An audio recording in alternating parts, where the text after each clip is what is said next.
Good morning. It's Thursday, March 6th. Here's what we're working on so far. Niagara Region Public Health is reporting 3 new cases of measles in unvaccinated children. The city of Hamilton will begin dismantling encampments in parks today. And Alex Ovechkin is on pace to beat Wayne Gretzky's all-time record.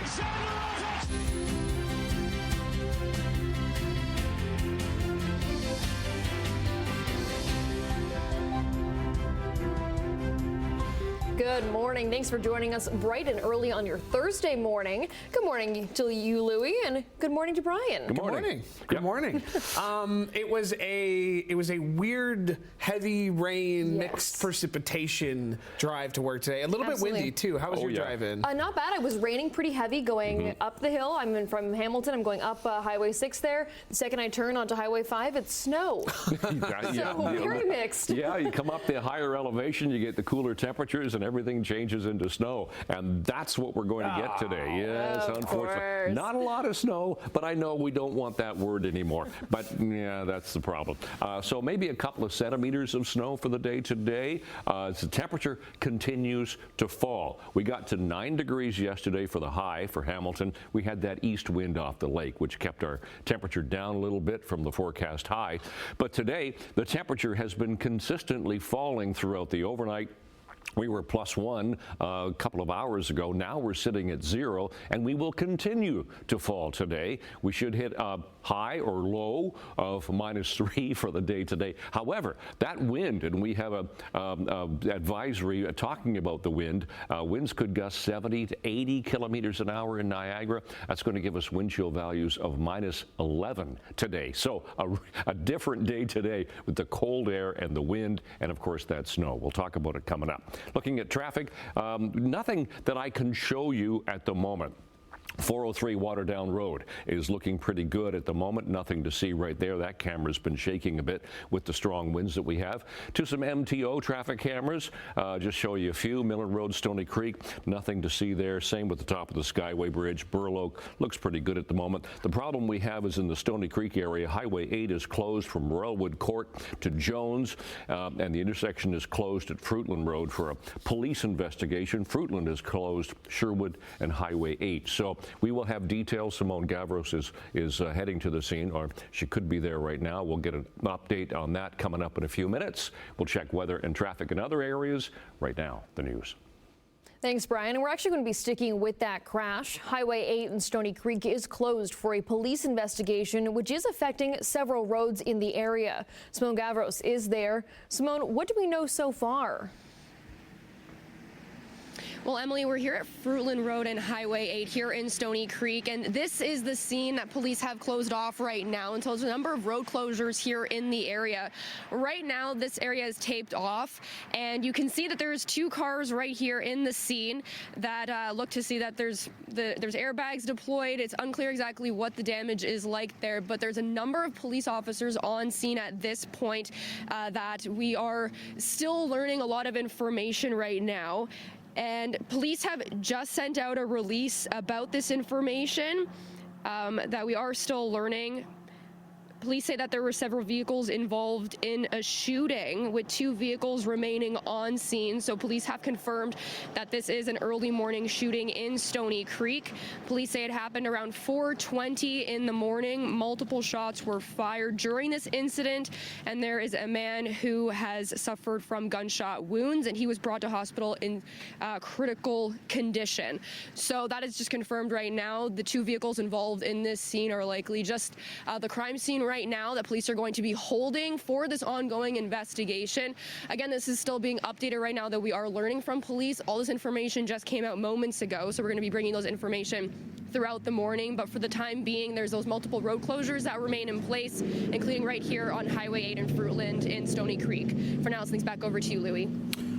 All right, thank you, Simone. We'll keep you updated on that one. Niagara Region Public Health is reporting 3 new confirmed cases of measles in children who have not been vaccinated.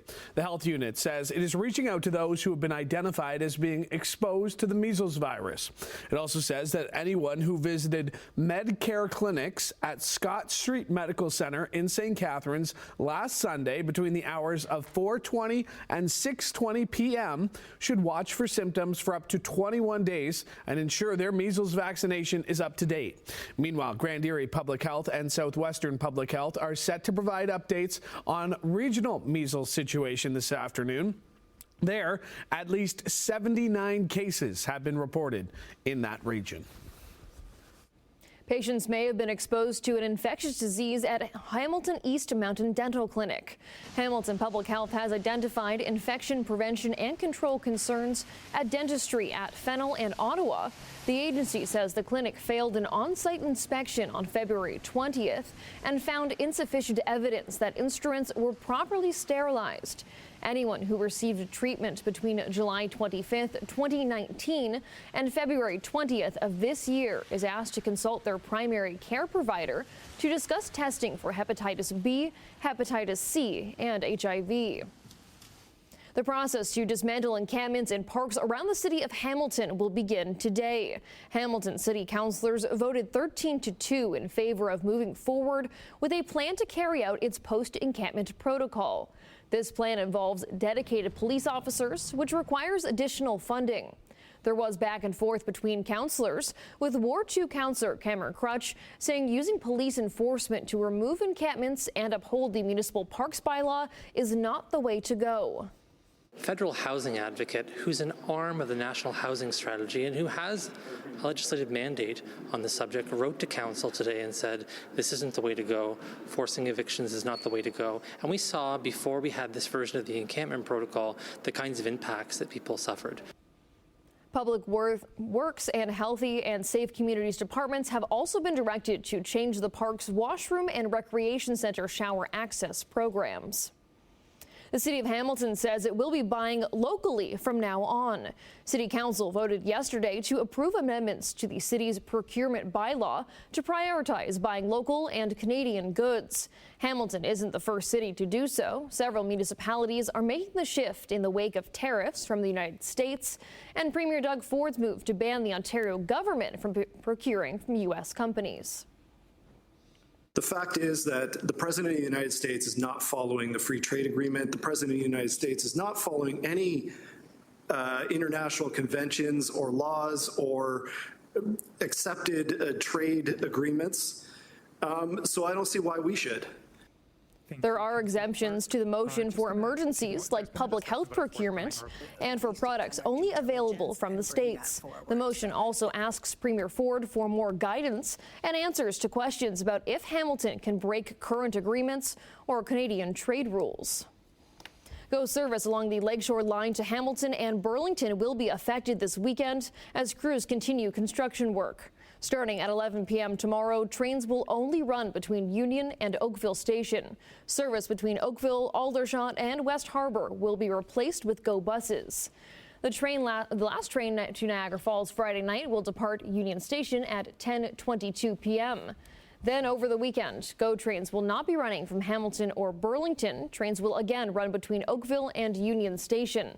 You can still catch a GO bus from West Harbour Station or Aldershot Station, but there will be no service at all at Appleby GO and Bronte GO. Metrolinx warns riders to please allow yourself an extra half hour to get where you're going this weekend.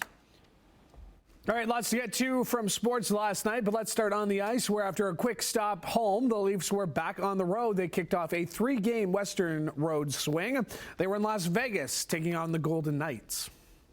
Hill outstanding, stopped all 16 Leaf shots. Score! 17 seconds in.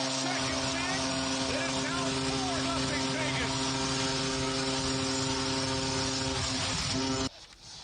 Golden Knights jumped out to an early lead and never looked back as Jack Eichel, Noah Hannafin, and Thomas Hertl each had a goal and an assist. And Vegas won their third straight with a 5-2 win over the Leafs. It's a sixth win in their last 7 games, as they increase their lead in the Pacific Division to 6 points ahead of the Oilers.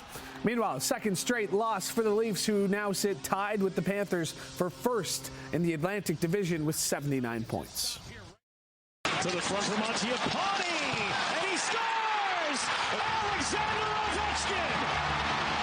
9 away from 99, 10 from the all-time record. Alex Ovechkin scored his 885th career goal midway through the third period of the Capitals' win over the Rangers, moving within single digits from tying Wayne Gretzky's NHL record. He has 32 goals in 46 games this season, including 17 since returning from a broken leg in late December. Taking a look at the rest of the action in the NHL last night, Tim Stützle scored in overtime to lift the Senators over the Blackhawks in Chicago. In LA, the St. Louis Blues beat the Kings in a shootout, and the Canucks scored 3 times in the second period and held on for a 3-2 home win against the Ducks. Staying on the ice, the Bulldogs faced a tough test as they continued their push for the Eastern Conference crown. Brantford, who was recently ranked 9th in the CHL's top 10, were up against the OHL's best, the London Knights, last night. Puck poked up the wall. Lardis and O'Brien had a little bit of an I got it, you take it. Leaners to Cowan. It's a pair of shorties in the game. Easton Cowan has his second of the night. 5-0 for the Knights. This one was all London as Maple Leafs prospect Easton Cowan had a pair of goals as the Knights proved why they're the team to beat once again with a convincing 5-0 win over the Bulldogs.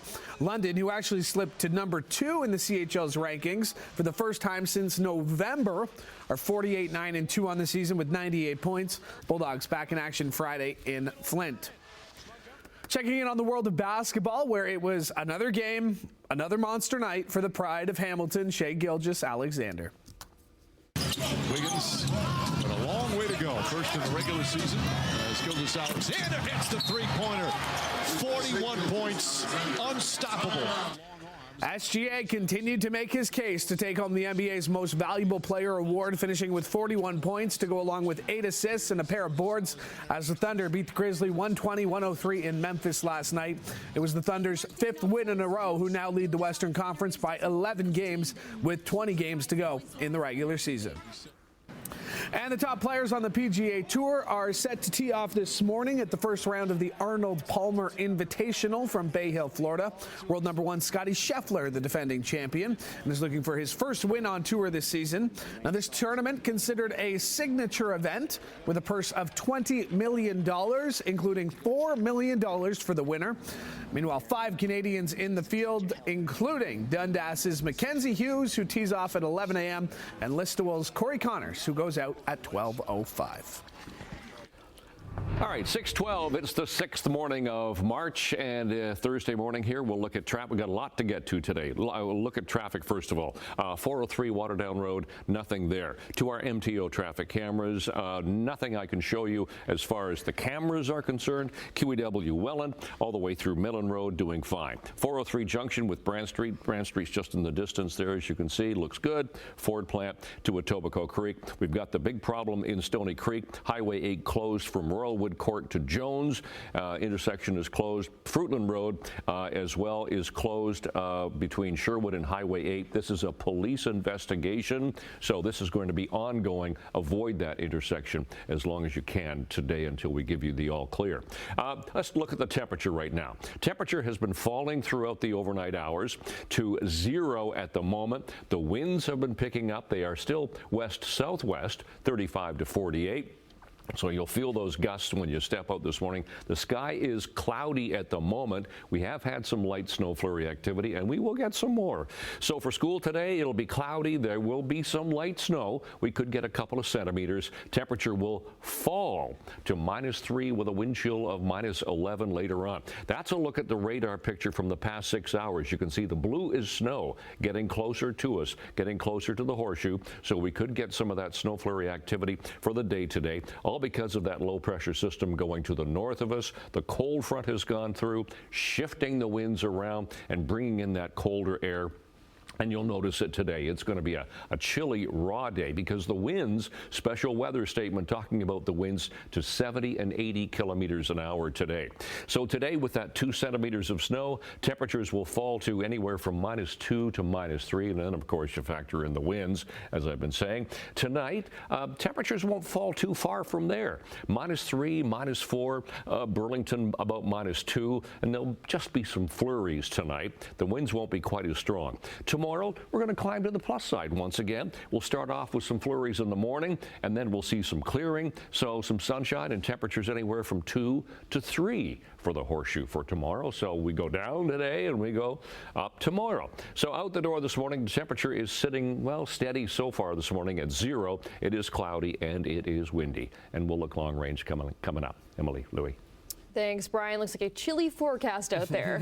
All right, coming up after the break, we'll say good morning to Emily Vukovic with a preview of what's to come in Chit Chat. And in business news, the housing market in Hamilton continues to see slowing sales and rising inventory. Those details and more coming up in 2. Welcome back to Morning Live. Let's say a big good morning to our friend Emily Vukovic. What do we have going on in Chit Chat today? Hi, good morning. We are talking to some of the stars of the newest soap opera, Beyond the Gates, which airs right here on CHCH. Cool. A former president almost made an appearance on Apple TV's Severance. Oh, I'm obsessed with Severance. It's such a good show. I don't really understand it, but it's really, really good. And later on this morning, Tina Fey and Tracy Morgan reunite for a new pilot project. I'm a big 30 Rock fan, so I'm looking forward to that. Yeah, I think it's gonna be good. 30 Rock is a repeatable show in my books for sure, a couple times. Severance will be for me too, just to understand it. Same. All right, thanks so much, Emily. We'll chat soon. All right, let's look at some business numbers now. The Canadian dollar is down 8 basis points to 69.64 cents U.S. Gold is $20.90 an ounce lower, and crude is up 36 cents to $66.67 a barrel. In midday European trading, markets are down in London but up in Frankfurt and Paris. Over in Asia, markets were up across the board in Tokyo, Hong Kong, and Shanghai. And in North American markets, TSX gained nearly 300 points, lifted by the base metals, industrials, and technology sectors. The Dow added 485, and the NASDAQ closed 267 points higher.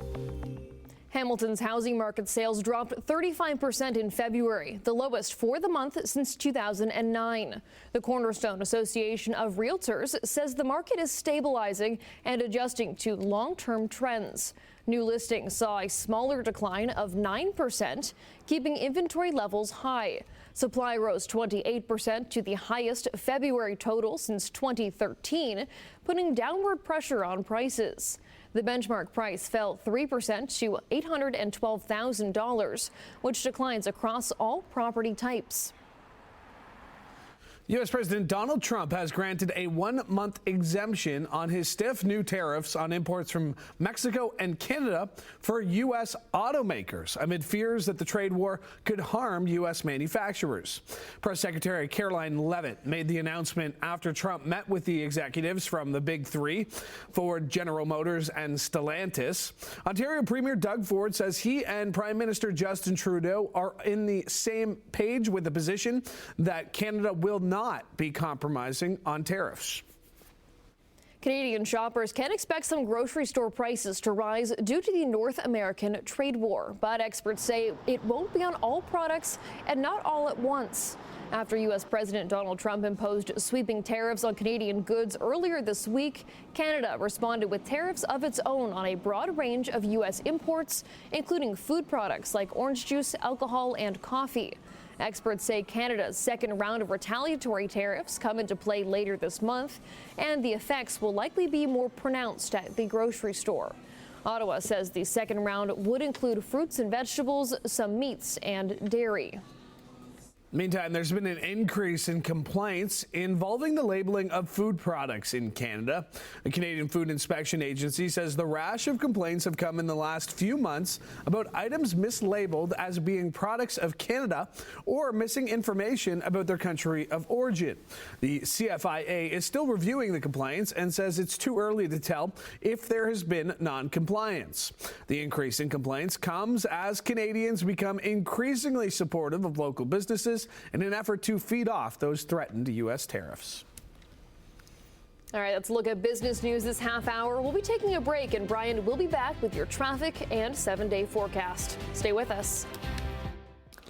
Good morning, 624, right to our MTO traffic cameras. You can see we do have some wet roads. We've had some precipitation this morning, either some showers. Well, it's depending on where you are, some showers or flurries. Mountain Road between between St. Catharines and Niagara Falls, doing fine, nothing there. Top of the Skyway Bridge is getting a little busier. Same with Burloak. No problems here at Lorne Park. Flipping over to the 403 going through Mississauga. That is looking pretty good. The problem is in Stoney Creek at Highway 8 and in the Fruitland Road area. We have a police investigation going on there. Number of closures, a long list of closures, so just avoid that area if you possibly can. Let's get to our temperatures. Hamilton's temperature's been falling consistently throughout the night, so we're now sitting at the freezing mark at 0, so be really careful. +1 Mississauga, 2 for Grimsby and for Toronto today, and we are going to see some flurries for the day today and blowing snow as well, because that wind is going to be strong.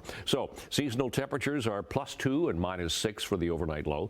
Those are our sun times and records for today. That wind today could gust 70 to 80 kilometers an hour, blowing that snow around. So it should be -2 for the temperature's going the wrong way today. -2 for the first bell with some light snow flurry activity, and -3 for after school, cloudy skies and the flurries. Now it'll be a couple of centimeters possible for the day today. So -3 today, -4 overnight tonight. Temperature doesn't fall too far. The winds will start to back off a bit. We'll start with some flurries tomorrow morning, then we'll get some clearing and a plus side temperature for tomorrow. So the temperatures go up and down and up and down. 2 for tomorrow, 0 on Saturday, into our time change weekend. We slip ahead an hour on Saturday night, Sunday morning to daylight saving time. 2, but will become cloudy on Sunday. And then look at the temperatures come up. 6 Monday, 11 Tuesday, 10 degrees, and the sunshine stays with us for Wednesday. That's your forecast. Thanks, Brian. All right, we have an interesting one for you. It's tiny, but this lab mouse could have a mammoth impact. Scientists have created the woolly mouse, which is a genetically modified rodent that has several woolly mammoth-like traits. Colossal Biosciences, the private Dallas, Texas company that is behind the mouse, describes the creature as having curly whiskers and wavy light hair that grows 3 times longer than that of an ordinary lab mouse. The company says the woolly mouse will enable its scientists to test theories about the link between specific DNA sequences and physical traits that enabled the mammoth to adapt to life in cold climates. Colossal's chief science officer calls this a step forward in an effort to bring animal traits lost to extinction. Your thoughts, Emily? I was going to say, having read the story, I was going to say science has gone too far. But now I've seen it, and it's adorable. Anything that's got a rat-looking tail like that, I know it's a mouse, but that's gross to me. I'm not a fan of that. Oh, I think it's kind of fluffy. I think it's gross. I want to give it a little pet. I'm going to quote Jurassic Park here. Your scientists were so preoccupied with whether or not they could, they didn't stop to think if they should. Yeah. I'll give you that one. Yeah. All right. Much more coming up after the break. Stay with us.